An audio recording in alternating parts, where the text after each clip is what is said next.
வணக்கம் சொந்தங்களே. இன்றைக்கி வந்து பீட்ரூட் குருமா வைக்கிறது எப்படின்னு சொல்கிறாங்க. அதுக்கு தேவையான பொருட்கள் பீட்ரூட் ஒரு 1/4 கிலோ எடுத்துக்கிட்டு இருக்காங்க. பெரிய சைஸ் வெங்காயம் வந்து பெருசாகவே ஒரு வெங்காயம் ஸ்லைஸ் பண்ணி வச்சுருக்கேன். 2 தக்காளிங்க, பச்சை பட்டாணி ஊற வச்சு வேக வச்சு வச்சுருக்கேங்க. அப்புறம் கறிவேப்பிலைங்க. அரைக்கிறதுக்கு வந்து கசகசா ஊற வச்சு வச்சுருக்கேங்க. ஒரு 5-6 பாதாம் ஊற வச்சு தோல் எடுத்து வச்சுருக்கிறேன். நீங்கள் தேவைன்னா பொட்டுக்கடலை யூஸ் பண்ணிக்கலாம். அப்புறம் ஏலக்காய் ஒரு 3 ஏலக்காய், கிராம்பு 3, பட்டை 2, ஜீரகம், சோம்பு, மிளகு, இஞ்சிங்க, பூண்டு, கொஞ்சோண்டு புதினா, தேங்காய் இதெல்லாம் அரைச்சிக்கணுங்க.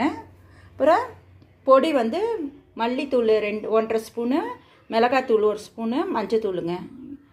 அப்புறம் கரம் மசாலா லாஸ்ட்டாக போடுறதுக்குங்க.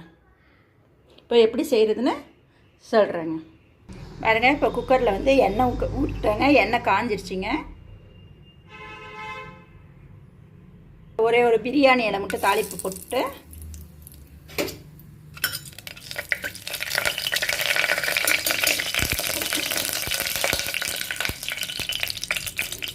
கறிவேப்பிலை வெங்காயம் போட்டு வணக்கணுங்க. குருமாங்கன்னா ரொம்ப ப்ரௌன் கலராக வரக்கானா ஒரு மாதிரி கொஞ்சம் ஷைனிங்காக வெங்காயம் கொஞ்சம் ஷைனிங்காக வர வரைக்கும் வணக்கினா போதுங்க. வணக்கிட்டு தக்காளி போடணுங்க. பாருங்கள், இப்போ வெங்காயம் வந்து அளவுக்கு வணங்கிச்சிங்க. இப்போ வந்து உப்பு, மஞ்சத்தூள், மிளகாத்தூள் போடுறோங்க. அது ஒரு வணக்கிறோங்க.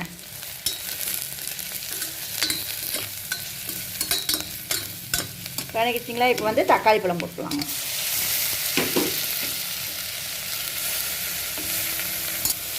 தக்காளி பழம் போட்டு கொஞ்சோண்டு உப்பு போட்டுடலாங்க. இது தக்காளி ஓரளவுக்கு நல்லா வணங்கிடுச்சிங்க, மேஷ் ஆச்சு.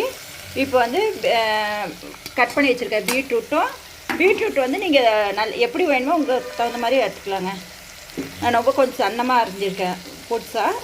உங்களுக்கு பெரிய பீஸாக வேணாலும் பெரிய பீஸாக போட்டுக்கலாங்க. இப்போ பட்டாணி போட்டாச்சுங்க. ஒரு வணக்கணே தேங்காய் பேஸ்ட் போடணுங்க.